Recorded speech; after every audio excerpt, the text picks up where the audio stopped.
Sebenarnya isinya adalah job evaluation. Bapak Ibu pernah dengar job evaluation? Evaluasi jabatan. Yaitu proses menilai suatu jabatan, bobotnya itu apakah lebih rendah atau lebih tinggi dibandingkan jabatan lain di perusahaan kita yang muncul di dalam struktur. Itu yang disebut job grading. Ya, misalnya kalau di rumah sakit, ya, misalnya di sini ada yang dari Kementerian Kesehatan nih, saya nggak tahu apakah di rumah sakit atau bukan, tapi kayaknya bukan, bukan di rumah sakit. Nah, misalnya nih saya ambil contoh di rumah sakit.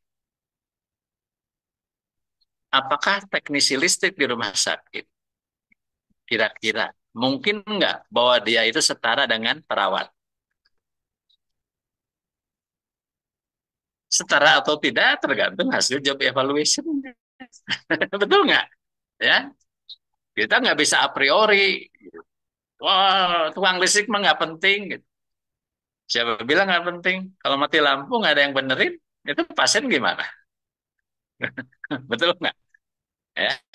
Nah, tapi kan untuk menentukan apakah misalnya perawat lebih tinggi atau lebih rendah dari teknisi listrik di rumah sakit, maka kita melakukan job evaluation. Ya. Jadi intinya job evaluation itu adalah untuk menyusun grading. Ya. Outputnya itu adalah grading. Nah, seperti apa sih bentuknya grading itu? Simple sebenarnya. Bapak Ibu bayangkan sebuah tabel. Ya, bayangkan sebuah tabel. Tabel itu kan ada kolom-kolom kan? Kolom satu, kolom dua, kolom tiga. Jadi job grading itu sederhana. Sebuah tabel. Kolom pertamanya adalah golongan. Golongan satu, golongan dua, golongan tiga, golongan empat, dan seterusnya. Terserah. Di tempat Bapak Ibu mau bikin berapa golongan. Ya. Kalau ASN itu 17 grade.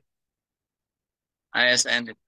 Dari mulai 1A sampai 4E. Betul nggak? Ya. Coba hitung. Itu 17 grade.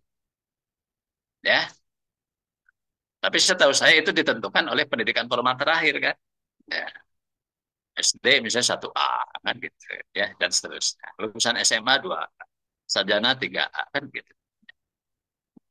Nah itu kolom pertama itu golongan. Kolom kedua daftar jabatan. Jadi yang masuk golongan satu jabatan apa? Misalnya office boy. Ya pasti dong golongan satu paling rendah, benar nggak? Misalnya office boy, ya. Apalagi kernet, misalnya, ya. Kalau ya, di pabrik ada lah orang yang ngebantuin supir kan kernet, ya. Atau kami di produksi ini di bagian cutting itu ada pelaksana yang kerjanya tuh simpel, itu cuma ngamparin kain aja. Makanya disebut ampar kain, ngampar kain. Sebelum dipotong itu kan kainnya mesti diamparin dulu tuh, ya nggak? Oh itu bisa 100 layer itu. Ya. Nah, itu pekerjaan yang sifatnya low skill itu. Ya, itu bisa masuk di grade 1. Jadi untuk satu golongan itu jabatannya bisa banyak, bukan cuma satu. Yaitu jabatan-jabatan yang dianggap setara, ya kan? Yang dianggap setara. Sudah, cuman gitu aja job grading ya. Yang paling pokok itu. Cuma nih, kalau kita menggunakan metode analitis, ya metode analitis itu apa yang mungkin paling populer itu metode point. Ya. Maka sebelum masuk di daftar jabatan, itu akan diselipkan satu kolom di tengah, yaitu skornya berapa atau poinnya berapa. Karena menggunakan sistem poin, kuantitatif. Gitu, ya. Jadi sebenarnya ada juga sih evaluasi jabatan jalur cepat. Ya dikira-kira aja. Dikira-kira. Yaitu yang disebut sistem ranking, ya enggak? Jadi kayak gini contohnya. Oke, kita bikin deh 5 golongan ya, gitu misalnya di 5 golongan. Oke, golongan satu kita taruh golongan satu office boy, ya. Golongan 5 general manager. Udah jadi tuh. Tapi baru titik terendah dan titik tertinggi. Ya, yang berikutnya kita harus mulai mengurut. Ya, Yang masuk dalam golongan 2 jabatan apa, 3, 4, dan seterusnya. Kalau struktur kita udah benar hierarkinya, itu juga gampang sih. Untuk jabatan strukturalnya kan tinggal kita taruh aja ke situ. Betul nggak? Jadi sebenarnya menyusun job grading ini bisa cepat, bisa lambat. Tergantung metodenya. Kalau mau metodenya non-analitis, yaitu sistem ranking dan sistem klasifikasi, itu cepat.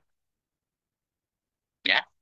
Tapi kalau mau analitis nih, kuantitatif, bisa agak lama tuh. Ya. Nanti saya perlihatkan contohnya ya. Saya punya contoh formulir atau kuesioner untuk job evaluation dengan sistem poin yang saya adopsi yang biasa dipakai oleh eh, Badan Kepegawaian Negara yang biasa dipakai untuk ASN. Tapi saya modifikasi untuk di tempat saya dulu ya. Jadi ya ada dibikin lebih sederhana lah. Karena kan kalau untuk ASN di Indonesia kan itu berarti ratusan ribu jabatan tuh ya yang dianalisis atau yang dievaluasi.